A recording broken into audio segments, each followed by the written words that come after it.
कहानी किस्त 1। वो बहुत मगन होकर पकौड़ों का आमेज बनाने में मसरूफ थी। नजरों की तपिश ने एहसास दिलाया कि कोई इसे देखने बल्कि घूरने में मसरूफ है। इसने बेतोजंगी से किचन के दरवाजे की तरफ देखा और फरबे साख्ता। अयान, तुम कब आए? तुम्हें इससे किया? तुम मनगनिया कराती फरू। वो सुलग कर बोला तो इसे जिनसी आने लगी। मनगनिया नहीं मन्नी, इसने सही करते हुए आमेजे वाला बावल फरीज में रखा और पलट कर स्टिंग में हाथ धोने लगी। शर्म तो नहीं आ रही इतनी जुटाई से इतिराफ करते हुए? वो जल कर बोला। तमरीन को अच्छी तरह मालूम था कि ये धंसा कहाँ से आठ रहा है। मुस्कुराहट दबाते हुए दोपट्टे के पल्लू से हाथ जंग करती चली। शर्म तो आ रही है, मगर अब तुम खुद ही पूछ रहे हो तो बताना तो पड़ेगा ही, इसने मंदाना अंदाज में कहा तो अमीन चंद लम्हे तेज नजरों से इसे घूरता रहा।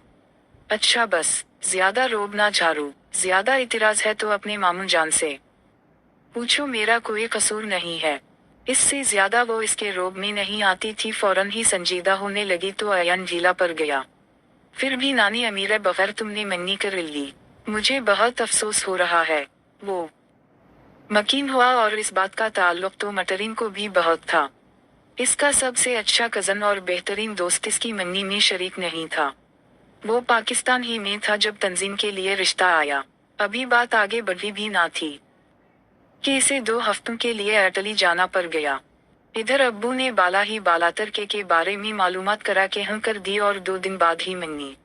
इतने बेखबर तो नहीं हो, हालात तो मालूम ही हैं कि मुंशी से भी राबिता नहीं था तुम्हारा?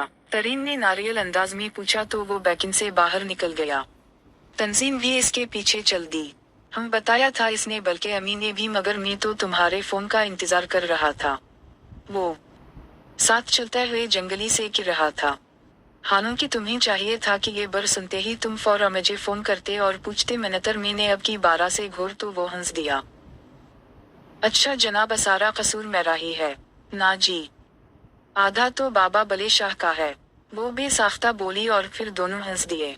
चाय पियोगे? इसने पूछा तो वो तो के कमरे की तरफ बढ़ते हुए बोला। बल्कि वो पकौड़ा भी खाऊंगा जो तुम बनाने वाली हो। पहले जरा मामू जान से 2 हाथ कर लूं। काश मैं तुम्हारी दरगत बुनती देख सकती। वो शरारत से हसरत आमेज अंदाज में बोली थी। खबरदार। वो हंसता हुआ उतू के स्टडी रूम में घुस गया जबकि वो अम्मी से चाय का पूछने लगी।